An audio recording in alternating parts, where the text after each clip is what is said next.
আসসালামু আলাইকুম। আমি মোহাম্মদ ইকবাল হোসেন। আমার এই টিউটোরিয়ালে আপনাদের স্বাগতম। আজকে টিউটোরিয়ালে আমি আলোচনা করব আগরতলা ষড়যন্ত্র মামলা সম্পর্কে। বঙ্গবন্ধু ও মুক্তিযুদ্ধ বিষয়ে আপনি যদি প্রস্তুতি নিতে চান তাহলে অবশ্যই আগরতলা মামলার পটভূমি এবং আগরতলা মামলা সম্পর্কিত বিভিন্ন তথ্য আপনাদেরকে জানতে হবে। শুরুতেই আমি আগরতলা মামলার পটভূমি আপনাদের সামনে উপস্থাপন করছি।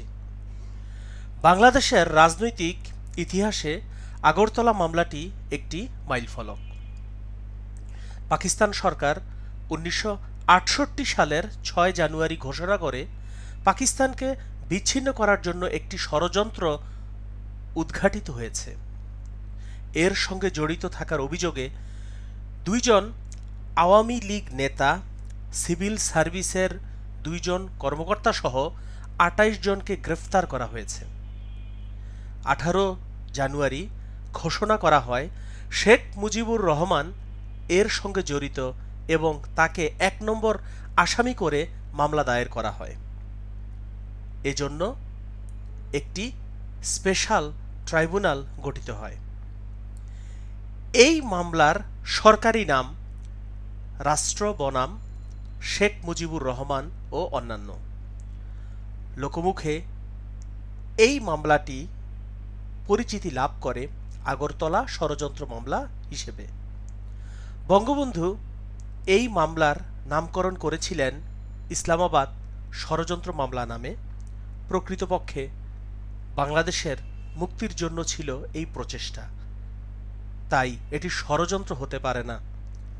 সেজন্যই একে উল্লেখ করা হয়েছে শুধু আগরতলা মামলা নামে। এখন আপনাদেরকে আমি বলবো পরীক্ষার জন্য যে তথ্যগুলো আপনারা মনে রাখবেন।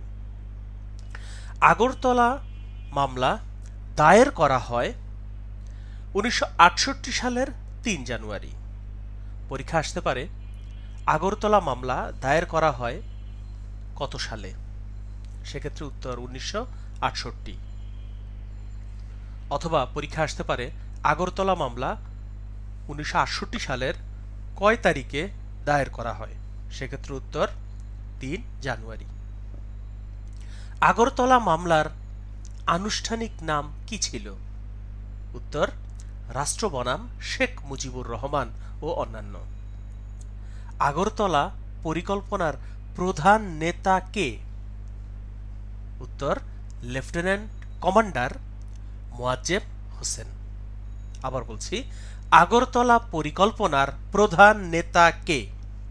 উত্তর লেফটেন্যান্ট কমান্ডার মোয়াজ্জেম হোসেন। স্বাধীনতার পরিকল্পনা ফাঁস করে দেন কে? উত্তর পাকিস্তান ইন্টেলিজেন্সের সদস্য আমির হোসেন। আবার বলছি, স্বাধীনতার পরিকল্পনা ফাঁস করে দেন কে? উত্তর পাকিস্তান ইন্টেলিজেন্সের সদস্য আমির হোসেন। আগরতলা মামলার উদ্দেশ্য কি ছিল? আগরতলা মামলার উদ্দেশ্য ছিল 6 দফা দাবি দমন। আবার বলছি, আগরতলা মামলার উদ্দেশ্য ছিল 6 দফা দাবি দমন। খুবই গুরুত্বপূর্ণ তথ্য। শেখ মুজিবুর রহমান আগরতলা মামলাকে কি অভিহিত করেন? উত্তর হল ইসলামাবাদ ষড়যন্ত্র মামলা। আবার বলছি, শেখ মুজিবুর রহমান আগরতলা মামলাকে ইসলামাবাদ ষড়যন্ত্র মামলা নামে অভিহিত করেন। আগরতলা মামলার মোট আসামি ছিল 35 জন। আগরতলা মামলার মোট আসামি ছিল 35 জন। 1 নং বা প্রধান আসামি ছিলেন জাতির জনক, হাজার বছরের শ্রেষ্ঠ বাঙালি বঙ্গবন্ধু শেখ মুজিবুর রহমান। বিচারের জন্য গঠিত বিশেষ আদালতের প্রধান বিচারপতি ছিলেন S.A. রহমান। আবার বলছি, আগরতলা মামলা বিচারের জন্য গঠিত বিশেষ আদালতের প্রধান বিচারপতি ছিলেন S.A. রহমান। অন্যান্য বিচারপতি ছিলেন M.R. খান ও মকসুমুল হাকিম।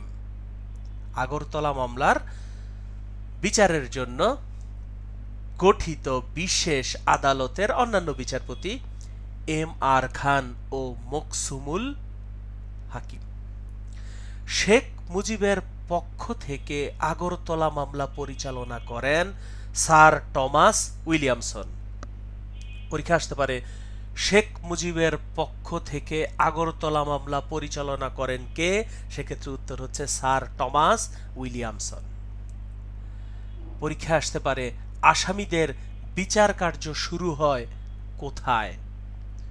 উত্তর কুর্মিটোলা সেনানিবাসে। আগরতলা মামলার মোট সাক্ষী ছিলেন 227 জন। আগরতলা মামলার মোট সাক্ষী 227 জন। অন্যতম আসামি সার্জেন্ট জহুরুল হককে গুলি করে হত্যা করা হয় 1969 সালের 15 ফেব্রুয়ারি ঢাকা সেনানিবাসে। খুবই গুরুত্বপূর্ণ তথ্য পরীক্ষা আসতে পারে। আগরতলা মামলার অন্যতম আসামি সার্জেন্ট জহুরুল হককে গুলি করে হত্যা করা হয় কয় তারিখে? উত্তর হচ্ছে 15 ফেব্রুয়ারি। কত সালে? সেক্ষেত্রে উত্তর হচ্ছে 1969 সালে। কোথায়? সেক্ষেত্রে উত্তর হচ্ছে ঢাকা সেনানিবাসে। আগরতলা মামলা প্রত্যাহার করা হয় 22 ফেব্রুয়ারি 1969 সালে। খুবই গুরুত্বপূর্ণ তথ্য। আগরতলা মামলাটি করা হয়েছিল 1968 সালে, আর আগরতলা মামলাটি প্রত্যাহার করা হয়েছে 1969 সালে। পরীক্ষা আসতে পারে আগরতলা মামলা প্রত্যাহার করা হয় কয় তারিখে?